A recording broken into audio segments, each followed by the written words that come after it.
Un gusto, muchas gracias por sumarse a este espacio. Bueno, los presentes quizá algunos los conozco puntualmente, así que yo lo voy a forzar un poquito a que hagan alguna pregunta. Voy a empezar por alguien más cercano a la Universidad. Néstor. Néstor Dilego es profesor de la Universidad en Rosario, en Villa María, especialista en teledetección, así que bueno, Néstor. Bueno, gracias Ricardo, felicitaciones a todos, a los 5. Realmente todas las ponencias y toda la presentación ha sido muy interesante. Bueno, específicamente me interesó todo, pero sobre todo lo de la idea de gemelos digitales que mostró Esteban. Y bueno, la pregunta concreta era cómo en eso que mostraste, digamos, ¿no? La primera aproximación que hiciste cada 20.000 metros de relevar, digamos, el territorio, y luego cuando fuiste afinando la precisión, cuáles fueron las fuentes de información y básicamente cómo gestionaste luego, a partir de esa fuente de información, cómo la fuiste gestionando en el pedido de recolección y sobre todo qué dificultades tuviste a nivel de productores, aceptabilidad, cómo te costó convencer, digamos, para que se sumen, esa parte, digamos, que bueno, tiene que ver también con la presentación de Steve y lo de Ricardo, el tema de adopción también, ¿no? Que es un problema que tenemos en la Argentina un poquito, la adopción de tecnología precisa en general. Era eso.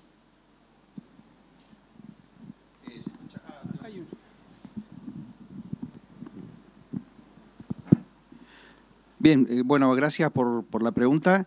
En cuanto a la primera parte, ¿cómo pasamos de esa resolución de 20 kilómetros por 20 kilómetros a 20 metros por 20 metros?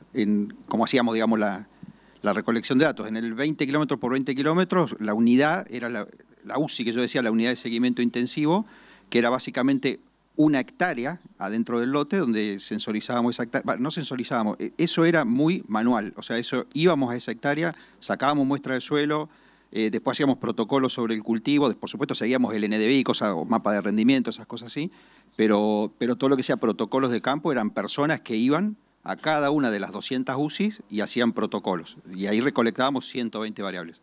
Cuando ya pasamos a querer resolución de lote, tuvimos que empezar a aplicar herramientas como la que mostraba Agustín, digamos, ya mapear suelo, instalamos en cada lote un sensor de clima y básicamente las diferencias fueron esas. Igual seguimos yendo al campo, determinábamos en los puntos donde muestrábamos el suelo, nosotros hacíamos veris y después muestreo de suelo dirigido en algunos lugares, cada 10 hectáreas lo hacíamos, y en esas unidades, en esos sitios donde mostrábamos el suelo, iba gente a hacer ciertos protocolos de campo, peso de 1000, otras variables que van aumentando los modelos. Eso fue como fuimos afinando la puntería, digamos. Básicamente sensorizamos más. Y después la otra parte de la pregunta de la aceptación. No tuvimos ningún problema de aceptación. En la primera etapa, ese 20 kilómetros por 20 kilómetros, el productor no pagaba. Esto era solventado por sponsor, por empresas. Y cuando pasamos al 20 metros por 20 metros, que ya había que mapear suelo y sensores de clima, además que ya era una inversión más importante, pensamos que por ahí se iba a dificultar, los convocamos a los productores, les explicamos lo que queríamos hacer, por qué lo queríamos hacer y no se bajó nadie. O sea, realmente lo empezaron a subir. Hay muchos productores, el 60% de los productores que trabajamos nosotros son CREA, creo que eso ayuda mucho. Fernando ayudó mucho en su momento en la convocatoria y no hemos tenido problemas. Buenísimo. En línea con eso yo hago un comentario y por ahí desarrollarlo, Esteban, pero digamos, desde mi visión hay algo importantísimo en estas nuevas tecnologías y en las inteligencias artificiales, que un camino primario necesario es tener los datos para entrenarla. Y ese es el camino que ha hecho Rabbit, que me parece fascinante. Tener los datos para entrenar los modelos. Los modelos están, se conocen, existen un montón de algoritmos. Lo que no están son los datos agronómicos. Yo creo que el enorme valor que al menos en lo personal veo de Rabbit es eso, haber generado una estructura de relevamiento de datos grande, de gran dimensión, que permite generar esos modelos que después una vez entrenados, corregime, Esteban, si no es así, pero me parece que el paso central de esta propuesta está ahí. Sí, sí, absolutamente. Tuvimos la suerte que cuando empezamos con esto fuimos un poco ambiciosos, todavía no se hablaba tanto de inteligencia artificial, pero bueno, queríamos encarar ese camino y fuimos a Brasil a encontrarnos con un experto en inteligencia artificial y nos mandó de vuelta porque nos dijo: lo que a vos te hace falta es primero crear un ambiente de datos ricos y después venía a verme. Y por suerte eso fue al principio, porque si no hubiésemos perdido mucho tiempo. Genial. Bueno, no sé si hay alguna pregunta para ordenarnos, por ahí si hay algo en esto puntual. Listo.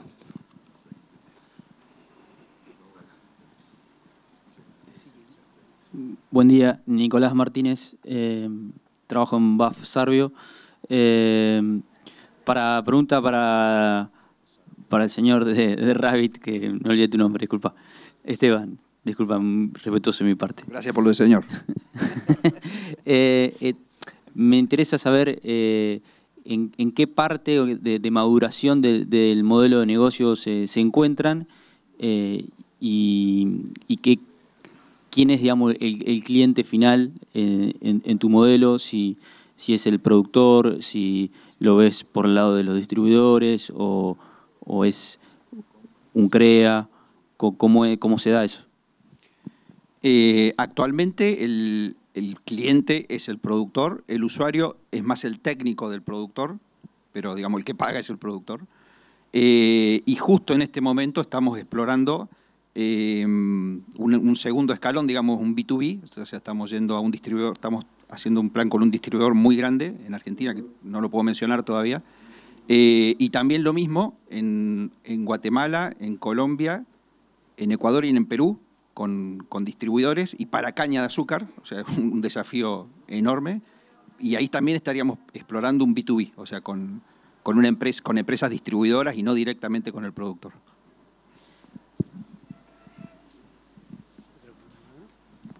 Bueno, hola, buen día. Primero, la verdad que es un gusto poder presenciar semejantes exposiciones, me gustó mucho.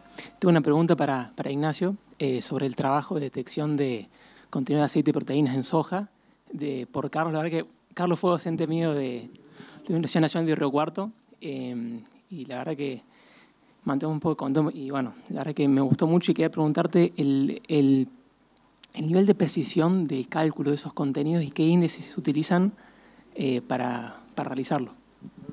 Sí, o sea, primero por ahí coincidiendo un poco para coincidir con lo que decía Esteban y se mencionaba en la parte de data.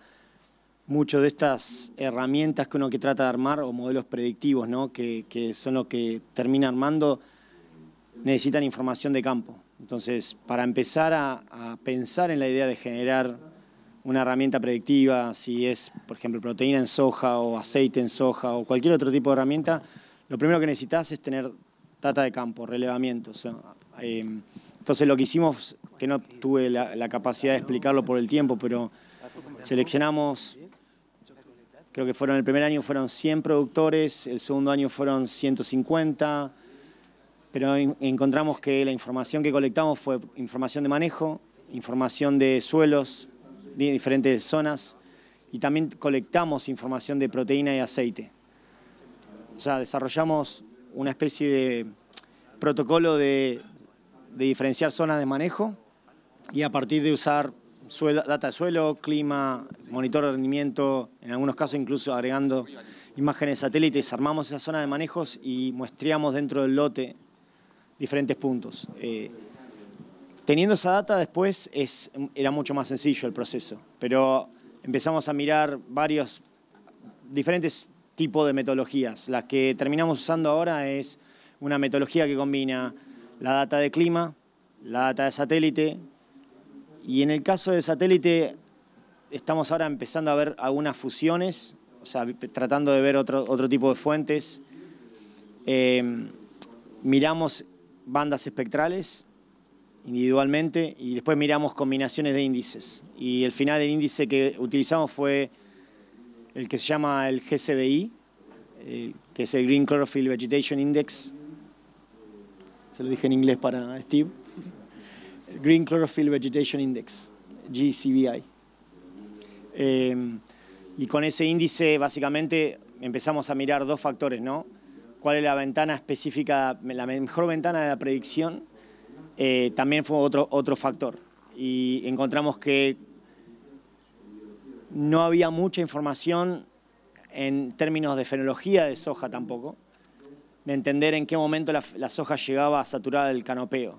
Entonces, tuvimos que también armar un modelo de fenología de soja basado en satélite y eso es lo que estábamos tratando de calibrar al final. Y básicamente la parte final, la parte donde la soja llega a cerca del llenado de granos, es donde era uno de los mejores momentos para armar la predicción.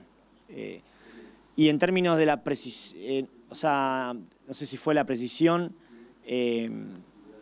cuando empezamos a usar solamente satélite, la predicción de aceite fue muy buena. Generalmente en términos de, si uno quiere decir, la parte de, lo voy a mencionar más como el error, que sería el root mean square error, que sería el RMSI.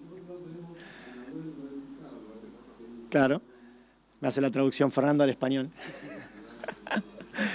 Era nada más de alrededor de 10-15%, que para un nivel de predicción es muy bueno. O sea, menos de 15% con la data que teníamos solo de satélite, más que contento. En el caso de proteína fue un poco más desafiante, entonces empezamos a armar modelos ahora que incluyen también la parte de clima. Porque hay que entender también que muchas de las predicciones que uno está haciendo son indirectas, ¿no? Con satélite lo único que estamos viendo es la radiación interceptada por el cultivo de alguna manera y la vegetación. O sea, no estamos viendo realmente el parámetro de calidad. O sea, que lo que estamos haciendo son estimaciones indirectas basadas en alguna manera de estimar el contenido de nitrógeno del cultivo. O sea, y ahora estamos expandiendo estas metodologías para otros cultivos, trigo y creo que vamos a seguir con sorgo y maíz después. Hola, buenos días. Una pregunta para Ignacio. Mi nombre es Guido, trabajo en la Facultad de Rosario. Quería consultarte cómo surgió esta idea. Me gustó mucho el concepto de que las herramientas digitales pueden ser complejas o simples. Mostraste algunos ejemplos de las páginas web, cómo pudieron colgar modelos simples. Te quería consultar primero cómo surgió esa iniciativa, si era una especie de medida para llegar a más productores o muchas veces quedan en los trabajos científicos y no llega. ¿Qué viste? Si viste alguna limitante en ese proceso. Y a su vez quería saber si tenés alguna métrica de uso sobre eso y cómo ves Argentina. En Argentina no pasa eso por parte de las universidades. Quería consultarte si podemos pensar por qué puede ser esa falta de las entidades públicas haciendo modelos y dejándolo digitalmente abierto en una página web.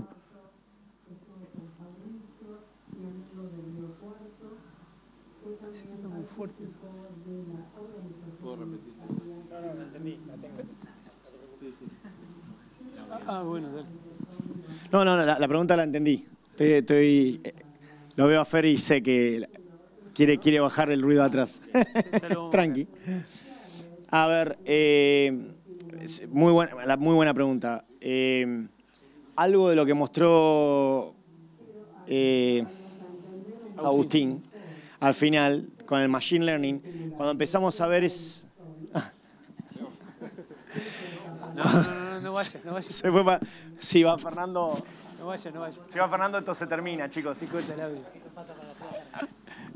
Seguí que no se escuche. When Fernando is moving, things are getting done.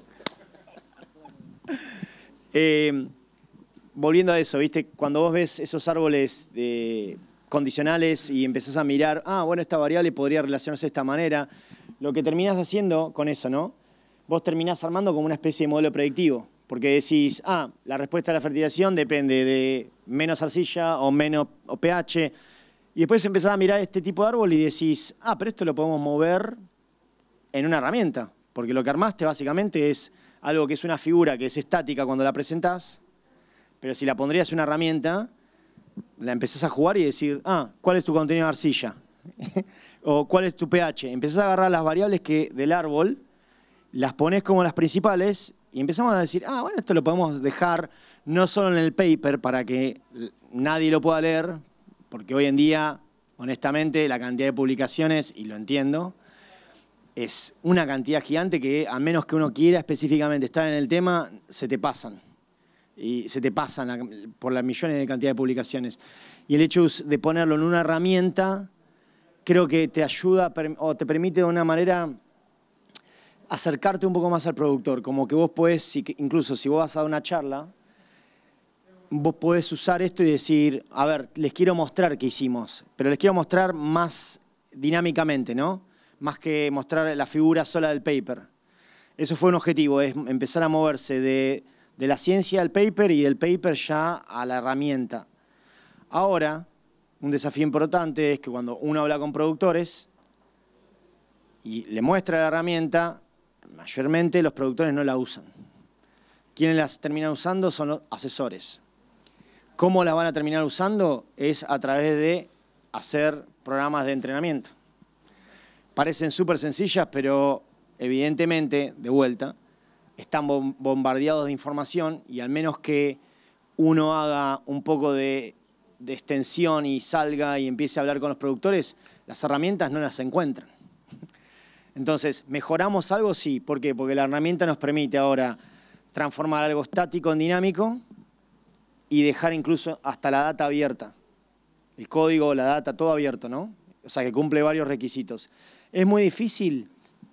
2 o 3 años atrás te voy a decir sí, era muy difícil. Hoy, con la cantidad de... Hay editores que son muy sencillos, que cualquiera puede armar una herramienta súper simple en 2 o 3 días. Es muy sencillo. No hay tantos incentivos, lamentablemente no hay incentivos de gente que diga gracias por hacerlo. Me parece que es más el objetivo desde nuestro lado de la universidad para acercarnos un poco más al productor.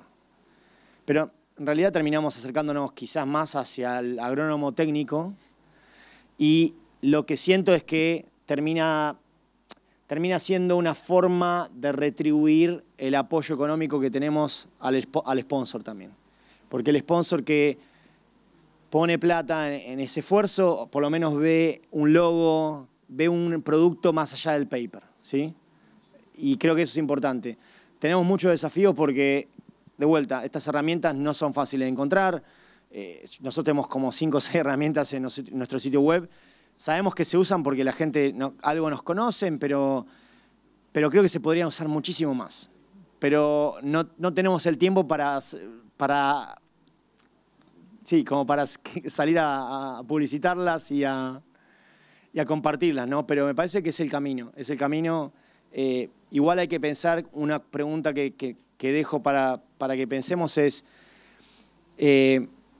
cómo llegar al productor y si la herramienta es el último paso. Creo que todavía nos falta ahí un paso más. La herramienta nos ayuda, creo que, a ser mejores en comunicarnos con el productor y mostrarle que puede simular situaciones, ¿no? Puede él mismo tratar de pensar ideas y hacerlo solo también, ¿no? No necesita tenerte a vos. Buenos días, Fasana, Nicolás, de Facultad de Agronomía de UDELAR. Ciampiti, usted, primero, gracias por lo que hizo en cuanto a plantear esa idea de que los datos sean abiertos, que los investigadores. Lo he leído en algunos papers suyos y por favor siga haciéndolo porque eso lo necesitamos.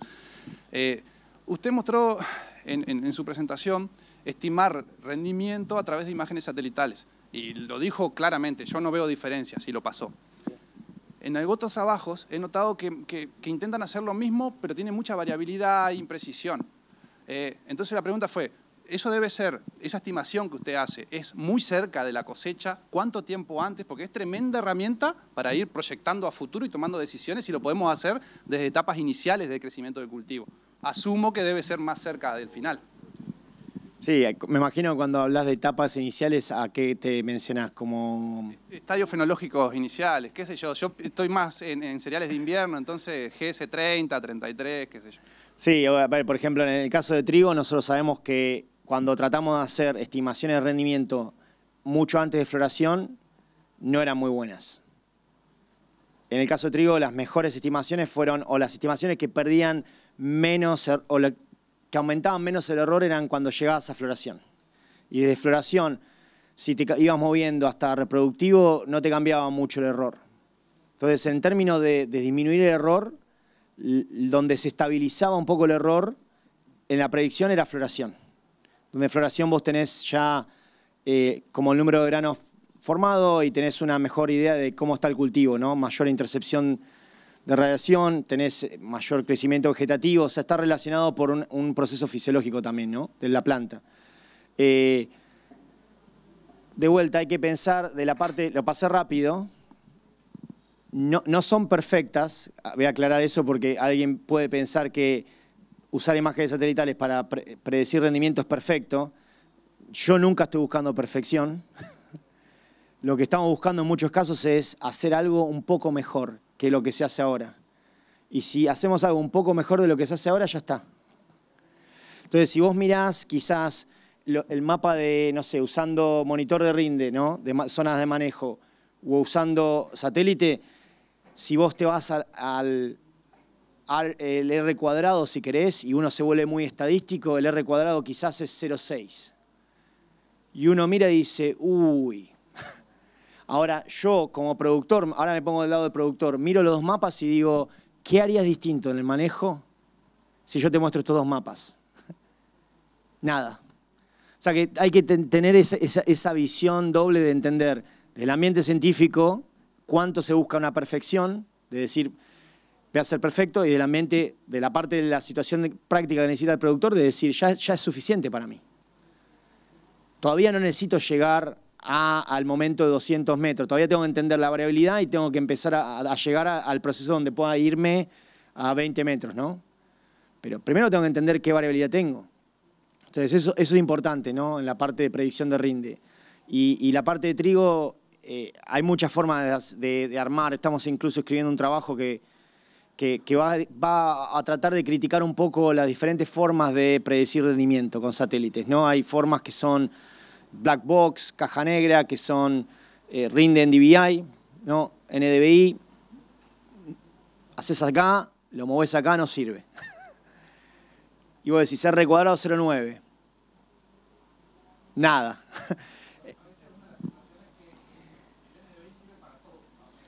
Bueno, ese es un problema del agrónomo. Y en verdad lo que tratamos de hacer en ese trabajo era pensar de vuelta, tratar de sacar al agrónomo dentro de uno y decir, el satélite lo que está mirando es básicamente vegetación, cobertura. Entonces vos podés mirar radiación interceptada, podés usar, que ahí empiezan a ver las assumptions, ¿no? Todas estas cosas que empiezas a decir, bueno, podés mirar una eficiencia de conversión de biomasa y una eficiencia de conversión a grano.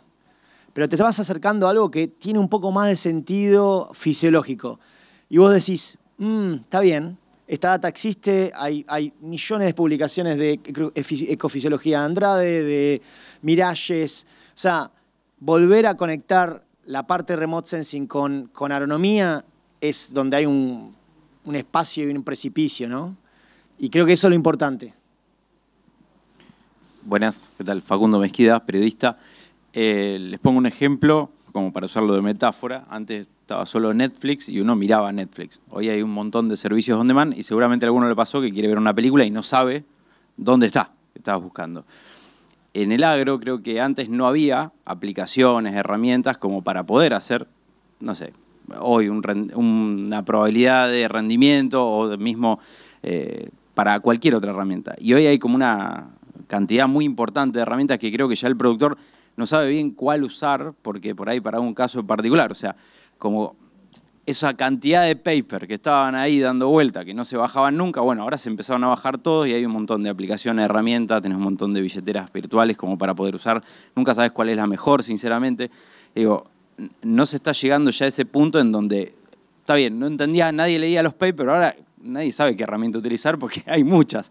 ¿Les pasa eso? Esto de que vos, la pregunta anterior que respondiste, dijiste, bueno, cómo llegar al productor, cómo resumir, de qué forma están intentando que esas soluciones lleguen realmente con la cantidad que hay. Yo un poquito y después Nacho seguro tiene para complementar. ¿Cómo no? A nosotros, los investigadores, los que trabajamos o trabajamos alguna vez en investigación, nos enseñaron a dudar de todo. te la pasás pensando, te la pasás dudando de las cosas en las cuales estás seguro también. A veces hay que un poco regularlo eso, porque uno hasta cosas que uno sabe se las pone a pensar de nuevo, a ver si estará bien, a ver si estará mal. Bueno, entonces la respuesta a esa, desde mi punto de vista, desde la cabeza de una persona que no se hace investigación full time, pero sí que piensa en cierto modo como un investigador, es probar todo. Que venga algo, lo probamos, y algunas cosas de todo lo que hay funcionan. Pero vos tenés que tener, como usuario, la posibilidad de probarlo. Nosotros los investigadores, ¿qué hacemos? Agarramos un montón de información, pues tenemos una base de datos grande, entrenamos algoritmos y después los probamos. Agarramos parte de los datos que los dejamos aparte para probar a ver qué tan bueno es eso. Y a veces sacamos datos, volvemos a poner, bueno, diferentes formas de testear eso. Pero en definitiva, lo que por ahí están queriendo vender o nos están queriendo proponer es que hay cosas más sofisticadas, más wow, más no sé qué, más cuántas hélices tiene el dron, o sea, nos ponemos a discutir cosas que en realidad no son el problema principal, no representan utilidad para nosotros. Creo que lo que tenemos que empezar es hacer más validación, se llama en estadística, digamos, más cosas, probarlas en el campo, tener argumentos para decir esto funciona, esto no funciona en absoluto, esto no es perfecto, pero es útil para mi necesidad, que por ahí es más sofisticada o no. Bueno, en eso. En definitiva, en la medida que no probemos las cosas, no vamos a poder responder a esa pregunta con solidez científica. Yo creo que hay que invitar más a la gente a que piense, a que dude y a que pruebe.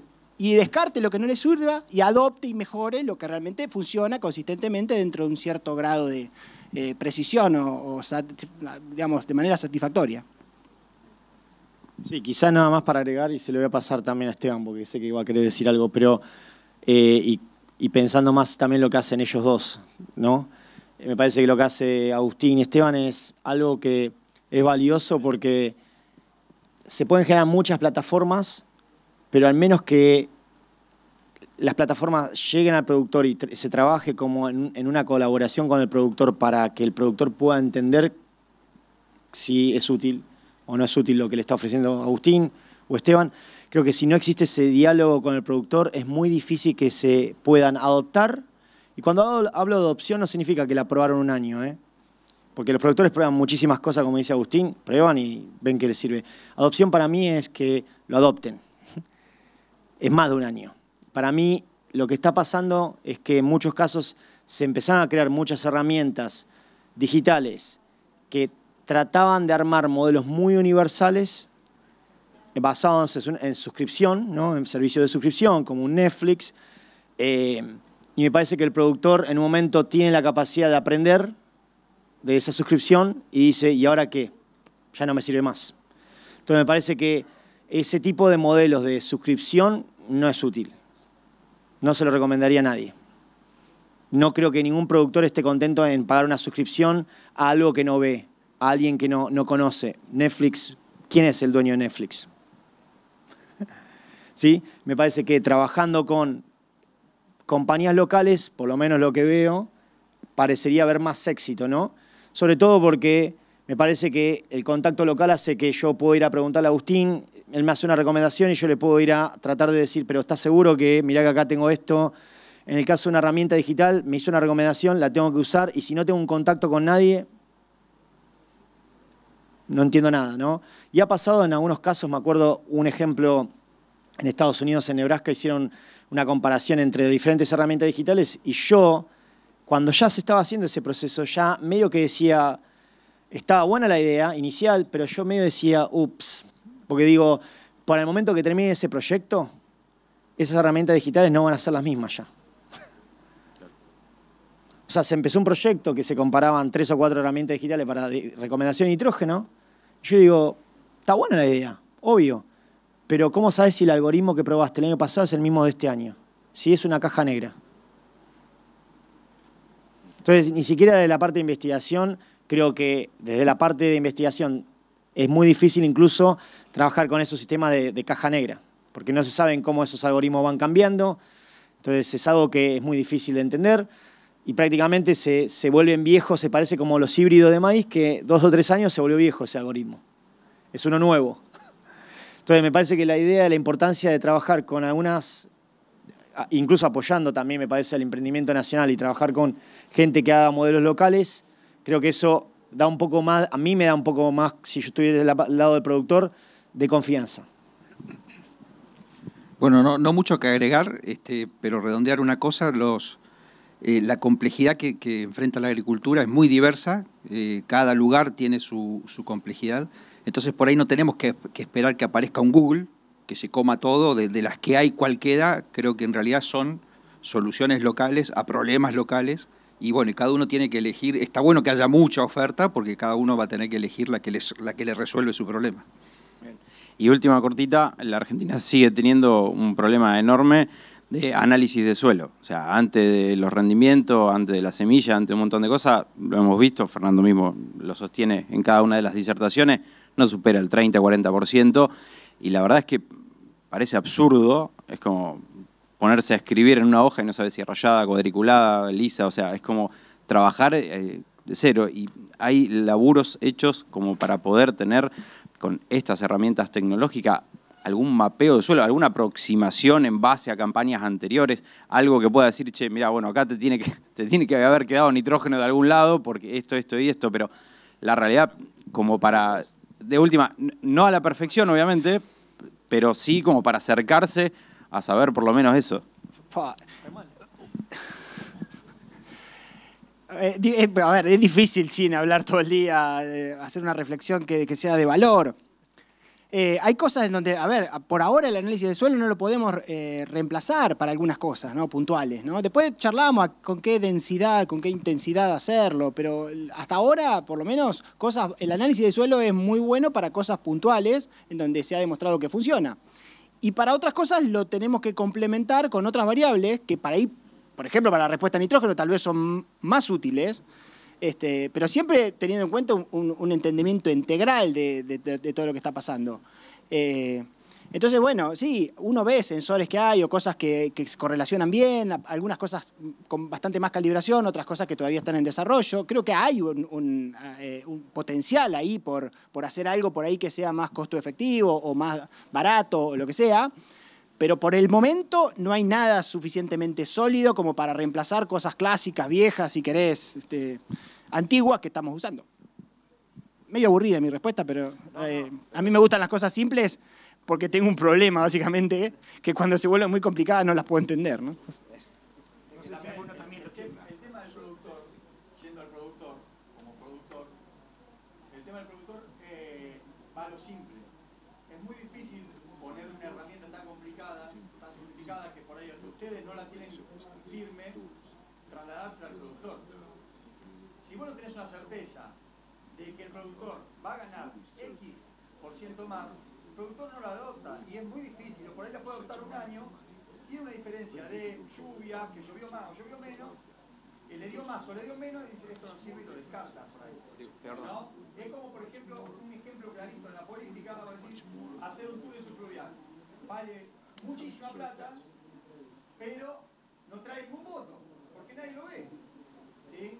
Y esto es lo mismo, vos decís, hago análisis de suelo, hago esto, otro, el productor no le ve la diferencia, entonces dice, lo ve como un gasto, no como algo en el haber. Perdón, sumo, en campo alquilado, si vos por ahí entrás sobre la fecha, es muy importante por ahí tener, si se quiere, una aproximación. Y lo pienso de esa manera también, no solamente en un campo donde vos ya sabés. Pero no conversemos porque...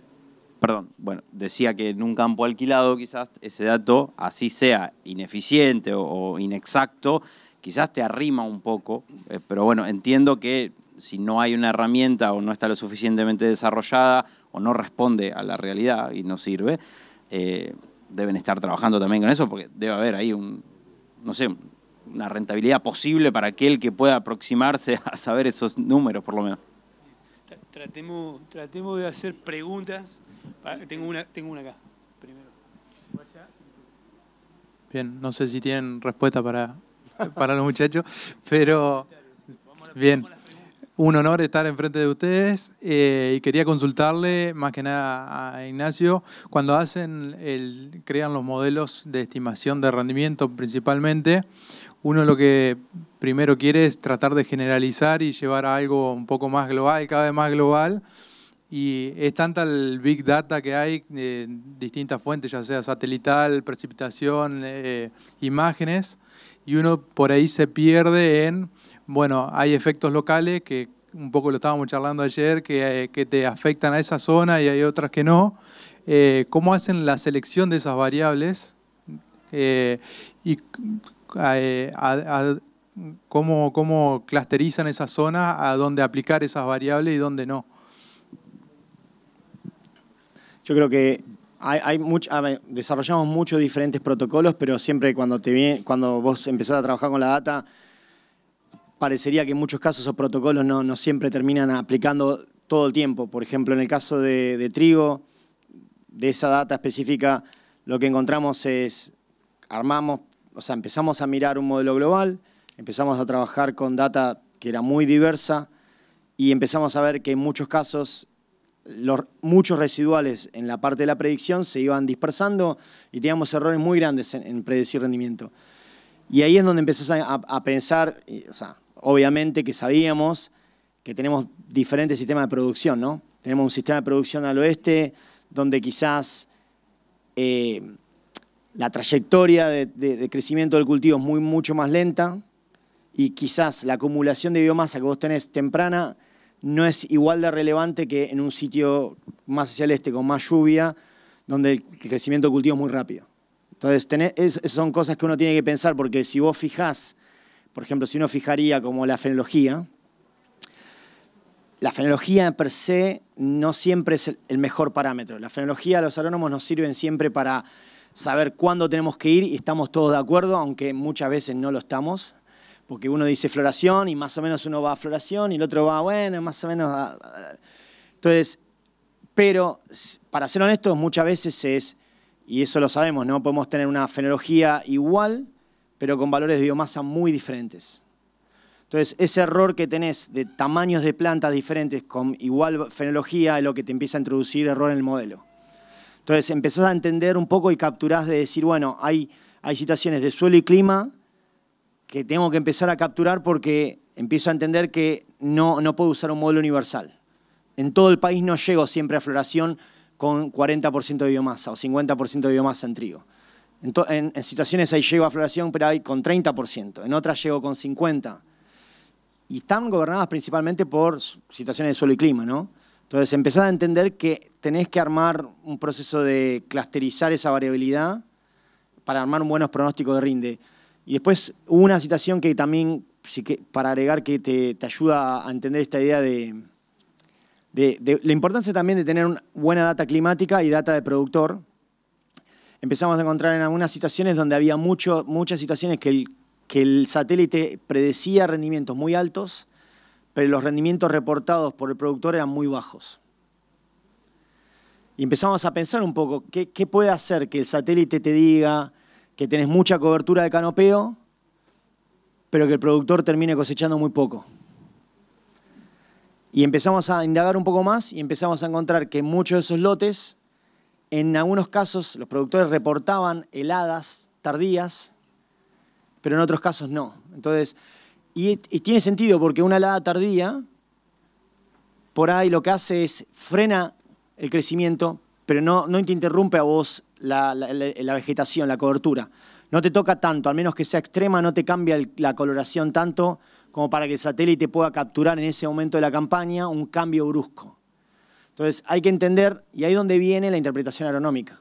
Si yo le doy la misma información a alguien que trabaja en teledetección sin ningún conocimiento de agronomía, va a mostrarme un modelo que va a tener todo este chorizo y no va a entender cuál es la variabilidad, y no va a entender incluso cómo desenrollar esa variabilidad y empezar a darle una proporción de explicación, ¿no?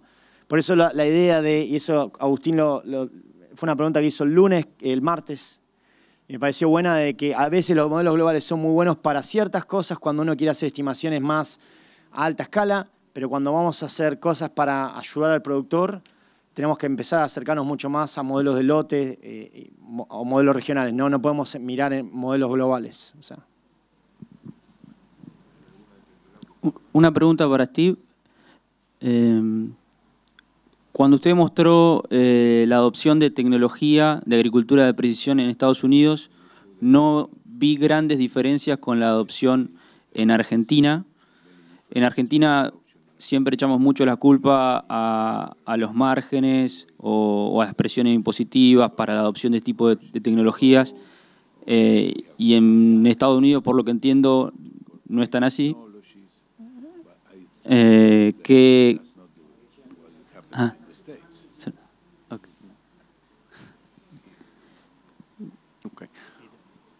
The similarities in adoption in Argentina and the States are on the types of technologies. The guidance systems, yield monitors, these are things that have an immediate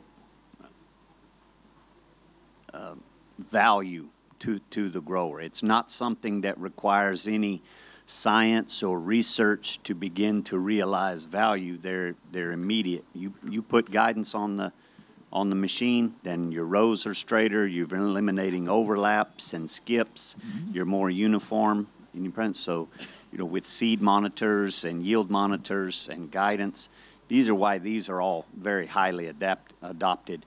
But, you know, even in the U.S. compared to Argentina, adoption of technologies that require science and agronomy to understand where the value lies, those are going to be lower because of the time it takes for us to understand the science needed to put them into a profitable system. Dice que más o menos lo mismo.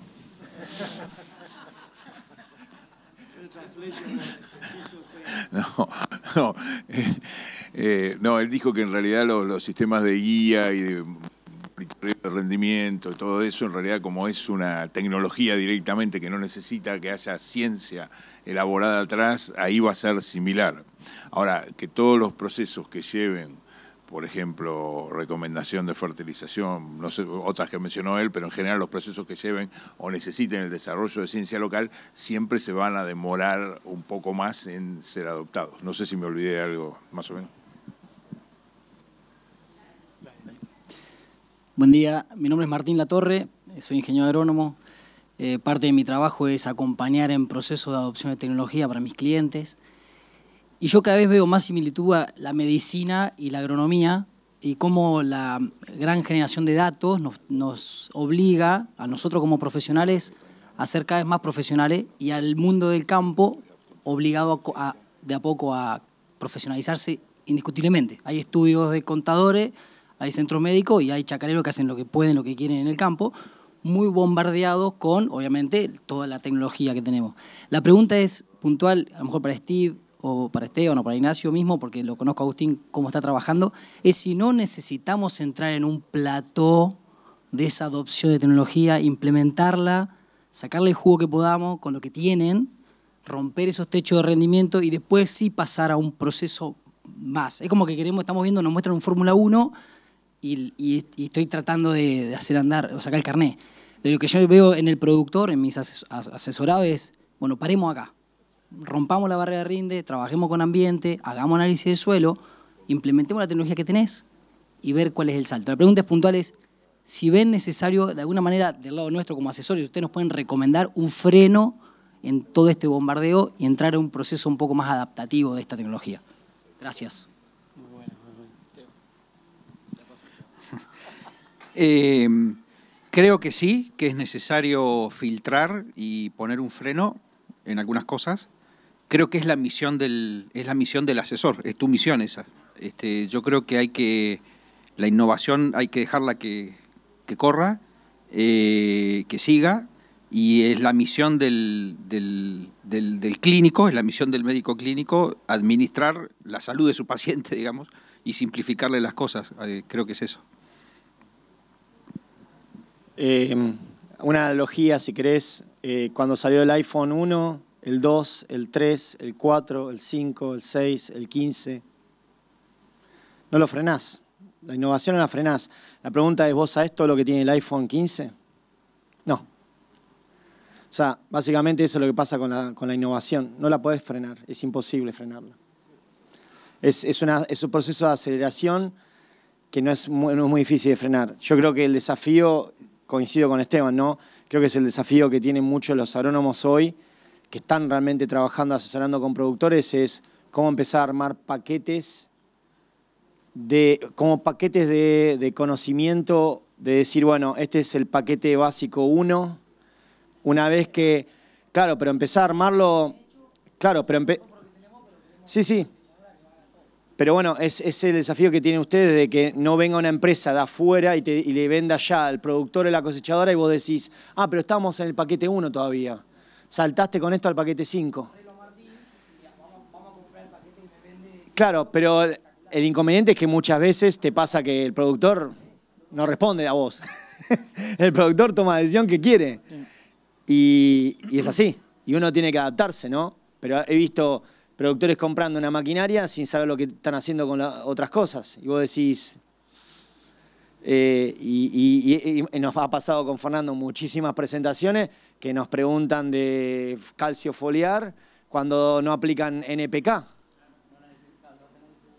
Y no haces análisis de suelo. Entonces me decís, ¿pensás que puedo aplicar boro? Y yo le miro y obviamente me enseñó a ser muy políticamente correcto. Sí, tendríamos que evaluarlo, vamos a verlo. Corto el teléfono y le digo a Fer, no, no, porque evidentemente ese desafío existió y va a seguir existiendo y no va a frenar. Pero yo digo que a todos nos pasa igual lo mismo, porque el iPhone 15 hoy tiene, no sé, una cámara que se llama un LiDAR, ¿no? ¿Y quién usa un LiDAR? ¿Quién usa el iPhone del LiDAR? Que es para medir yo lo usaría para, por ejemplo, medir altura, posicionamiento. Yo, por ejemplo, puedo tomar fotos con el iPhone y saber la distancia hacia un objeto. Porque está encriptado en el sensor de la cámara. ¿Pero quién lo usa eso? ¿Lo necesitamos? Creo que no. ¿Te lo venden? Sí. Hay necesidades creadas sin necesidades resueltas. Exacto. El productor tiene necesidades que no tenía y ahora impuesto por el mercado empieza a tener necesidades que siguen un boludo porque no las está resolviendo, pero no resuelve las otras. Exacto, sí. Sí. Hola. Para Steve la pregunta. Él dijo que una de las barreras de la adopción de las dosis variables era que era difícil de calcular o de medir la respuesta o la inversión, el retorno a la inversión, era difícil de calcular. Nosotros trabajamos asesorando en agricultura de precisión y también nos pasa eso que por ahí es difícil. ¿Por qué piensa que es difícil de calcular eso y qué podemos hacer para mejorar en ese sentido?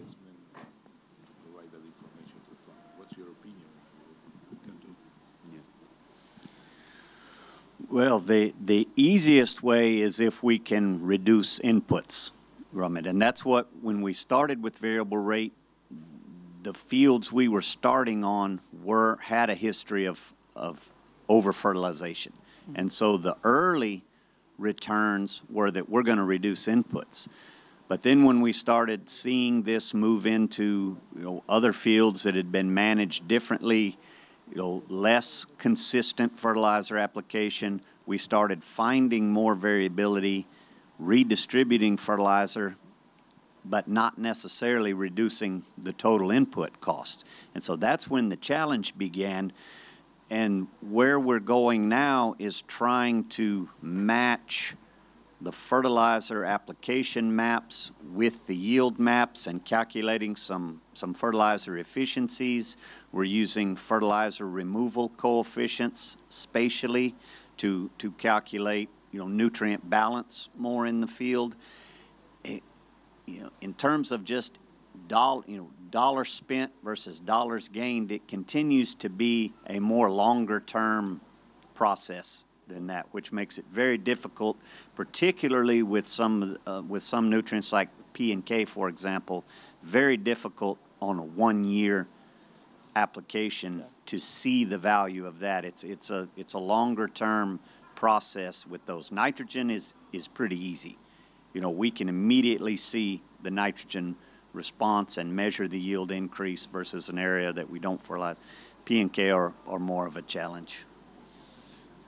A ver si te puedo resumir un poco. Él dice que al principio en realidad lo que vieron era que empezaron a trabajar con dosis variable en lotes que estaban sobrefertilizados. Entonces era bastante fácil mostrar que vos bajabas la cantidad de insumo que estabas aplicando. Entonces ahí estaba rápidamente el beneficio económico. Cuando fueron a lugares o a zonas o empezaron a trabajar con lotes que eran mucho más variables, eso es más difícil explicarlo porque en lo que hay, lo que ven en realidad con la dosis variable ahí que hay una redistribución, pero no necesariamente una baja. Creo que algo mostró en la presentación. Entonces ahora lo que están tratando de hacer es de acompañar lo que ven o lo miden en el campo con las necesidades de fertilización, incluso también lo mostró en la presentación, lo de ver de aplicar por ahí lo que se está llevando el cultivo, creo que lo mostró casi al final. ¿Había alguna cosa más ahí que quedó, Agustín? Por ahí. Que los más problemáticos son, gracias, los más problemáticos siempre en eso, porque no hay una respuesta inmediata en una campaña, son fósforo y potasio. Él decía que con el nitrógeno era mucho más fácil. Nota del traductor, yo no sé si es así, pero... Me meto en una cosita para que no se malinterprete. Lo que dice Steve es que las respuestas a nitrógeno son tan grandes en términos, digamos, absolutos en comparación con fósforo y potasio, que es más fácil ver algo que sea más fácilmente detectable, y entonces en ese sentido comparar un planteo uniforme con un planteo variable tiene menos, o sea, el error que tiene eso en términos de los efectos es más chico. Entonces es más fácil ver una diferencia de dosis variable versus un uniforme. Fósforo y potasio, sobre todo en Estados Unidos, digamos que los niveles son más altos, estamos tratando de ver respuestas muy chiquititas. Entonces, tratar de ver esos incrementos de rendimiento de la dosis variable versus la dosis uniforme es más difícil, ¿no? Por ahí se ven mucho por el lado del ahorro, pero por el lado del incremento adicional de producción, que uno lo que también logra con la dosis variable, bueno, es más difícil verlo en potasio, además de otros problemas que hay para los diagnósticos de potasio. No quiso decir que el manejo del nitrógeno sea más sencillo, ¿no? Yo para simplificar solamente. Gracias. I'll add one more thought to that on the return on investment. That if we can get to a point where we understand kind of some of the comments I was making about spatial drivers of responsiveness, if we can get to a point where we understand those better, then we can identify those areas of the field that are limited by non-nutrient characteristics, which nutrient inputs aren't going to improve production in that area. So then we get away from just using a low or medium soil test calling for nutrients and keep it there and go more on a sufficiency concept, more on a nutrient removal and a nutrient requirement rather than a nutrient supply. Then we may start to see more of those fertilizer savings that we're able to realize just using the soil supply as our driver for decision making. Es lo que quería agregar era, y después sumar, Agustín, me parece que había algo más ahí que yo por ahí me voy a quedar corto, es difícil traducirlo todo largo. Él dice que por ahí incorporando un poco el conocimiento de otras limitantes, como él mostró también al final de la presentación, que le pueden limitar el crecimiento del cultivo y entonces afectar el nivel de respuesta, o que no solamente sea el análisis de suelo porque está afectado el cultivo por otras razones, eso va a ayudar mucho a tener mayor precisión en cuanto a lo que eventualmente vayamos a aplicar, y por ahí incluso en los valores bajos de análisis de suelo, moverse más, por ejemplo, a dosis que sean de suficiencia porque la limitación o la limitante en el cultivo es otro. Más o menos ahí. Me parece buenísimo eso que dice Steve, porque en algunos casos tenemos otras limitantes que no tienen que ver necesariamente con la distribución de nutrientes. Y entonces por ahí nos estamos haciendo foco en la distribución de la oferta de fósforo, de potasio, lo que sea, pero por ahí tenemos factores restrictivos para el rendimiento en esos lugares, que son, en términos relativos más importantes, drivers de la respuesta, sobre todo en nitrógeno, pero también puede ser en otros nutrientes, que en definitiva por ahí es más fácil mapear y prestarle atención a eso más, a esos factores, qué sé yo, la profundidad efectiva, la arena, las sales, lo que sea, otras cosas que no necesariamente tienen que ver con la disponibilidad inicial, son más útiles que mirar solamente la disponibilidad inicial. Y sobre todo que él está preocupado por algo que pasa más en Estados Unidos que acá, que es la variabilidad espacial muy chiquitita. Entonces ellos ven a veces que el muestreo en grilla, aunque parezca muy intensivo, no es bueno para simular qué pasa entre dos puntos que fueron medidos.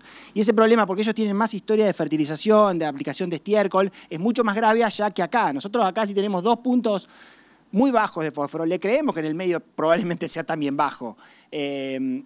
Le creemos por lo menos mucho más que lo que se puede creer en lugares donde hay mucho de eso, micro variabilidad.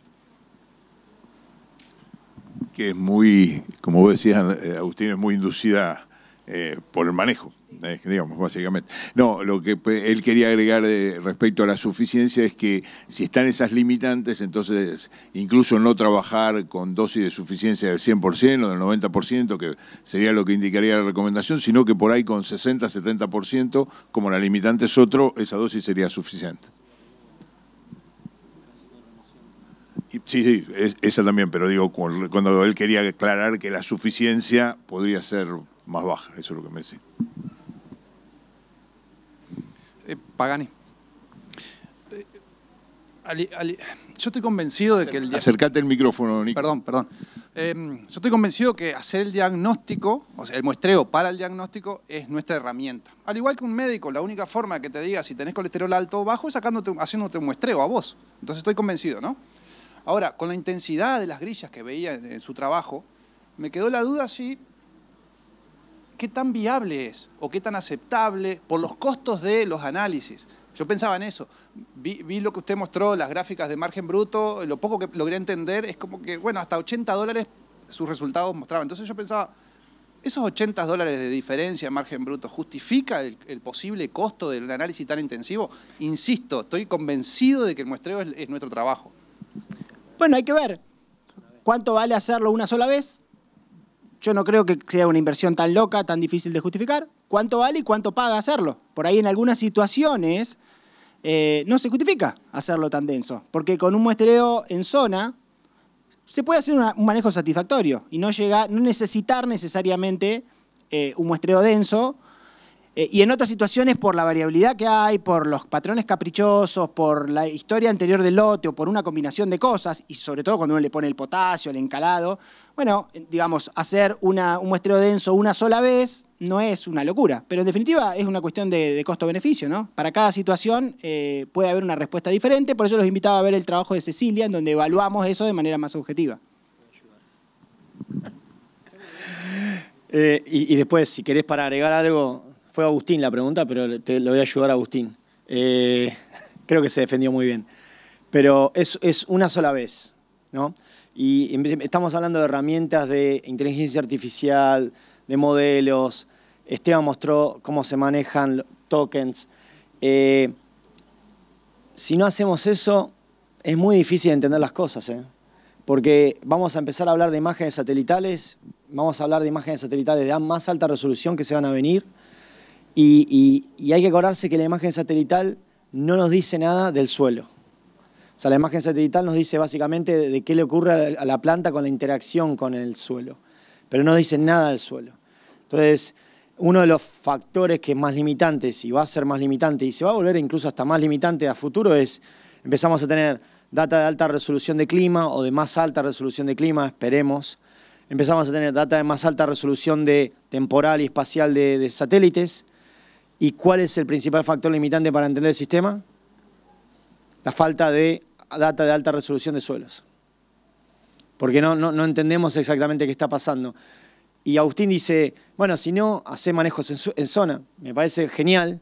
Yo lo que le diría a un productor, no hagas nunca un manejo en zona si no entendés qué variabilidad tenés. Primero, hace eso, y después si querés y te convenciste, hace un manejo en zona.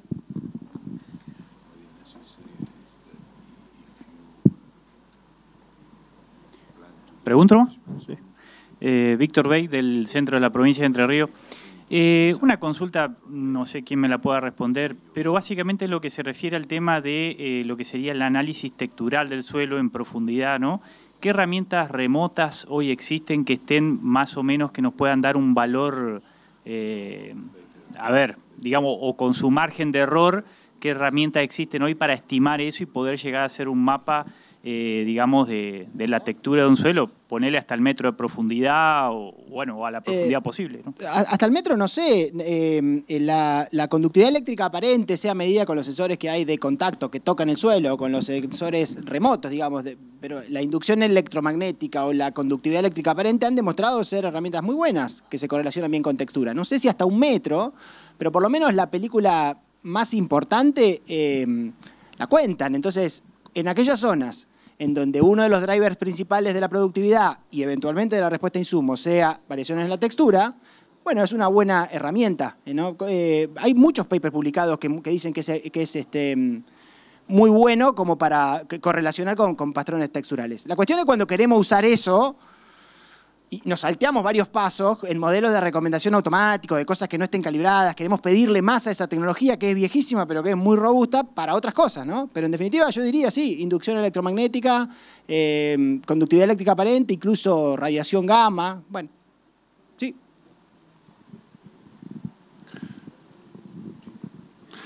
Sí, bueno, relacionado con las últimas 3 o 4 preguntas, por ahí justamente lo que comentó Esteban al principio, ¿no? La idea del ecosistema de datos ricos y relacionado con la última pregunta, Agustín, me quedó como que queda claro, ¿no? Que al suelo se le saca información real o útil para validar a partir de análisis de suelo con la pala, con el barreno, digamos, porque hasta el propio TCM o hasta la propia sonda de rayos gamma requeriría a lo mejor una instancia de validación.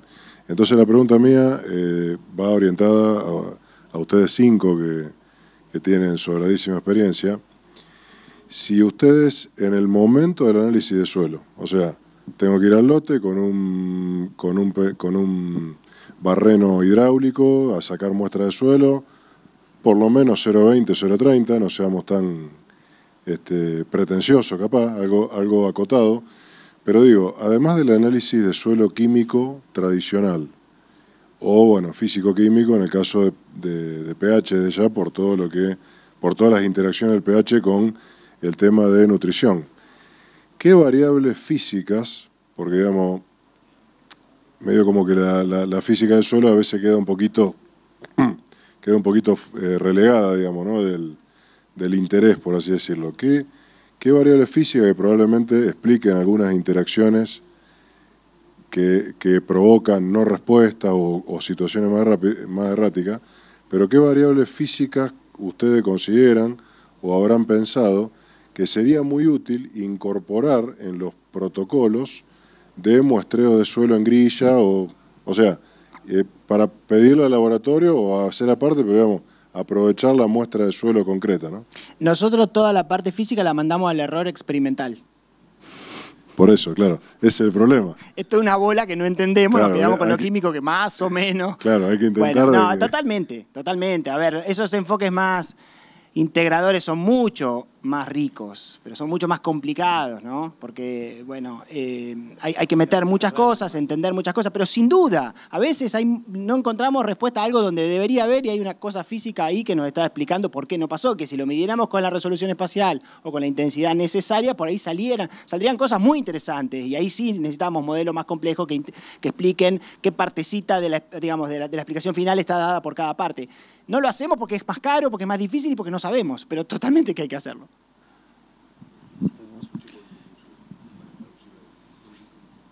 Es que no hacen cosas físicas. Sí, resistencia de reacción hacemos, lo simplifiqué mucho. Resistencia a la penetración como una variable más sensible, por ahí que la densidad aparente, que la infiltración, que cosas que son por ahí más informativas, pero que es más fácil escalar para hacer un mapa. No, en el caso nuestro tampoco, porque en realidad nosotros en la zona de Córdoba donde estamos, los suelos son francolimosos, una maravilla hidráulica, no tenemos, o sea, lo analizamos en su momento y no quedó como una variable, conforme los trabajos de Emilio Satorre, como una variable en esa región, ¿no? Seguramente cuando vayamos a otras regiones sí aparezca el problema y tengamos que explorarlo. Bien. Bueno, ya estamos un poquito excedido de tiempo. Yo quería hacer la última pregunta que creo que todos lo abordaron en sus presentaciones. Me parece que Nacho por ahí abordó un poco más este tema. Surge un poco un interrogante de toda la información que estamos recibiendo y sobre todo lo que estamos dirigiendo, grupos de trabajo, equipos de trabajo, que es el concepto de trabajo o equipo interdisciplinario, ¿no? Esto indudablemente nos obliga a formar recursos para trabajar y armar equipos interdisciplinarios. Un poco cómo están abordando ellos este concepto, ¿no? Ahora cada vez más, hoy se mencionaba el tema del productor, el productor ya empieza a ver que el agrónomo no puede abordar todos los temas y de alguna manera va a tener que articular con algunos otros equipos o con algunos otros profesionales, ¿no? Sí, estoy completamente de acuerdo. El problema es complejo y debe ser encarado interdisciplinariamente. Nosotros en el caso mío la interdisciplina la importamos. Creo que es más una pregunta por ahí desde el punto de vista para la academia.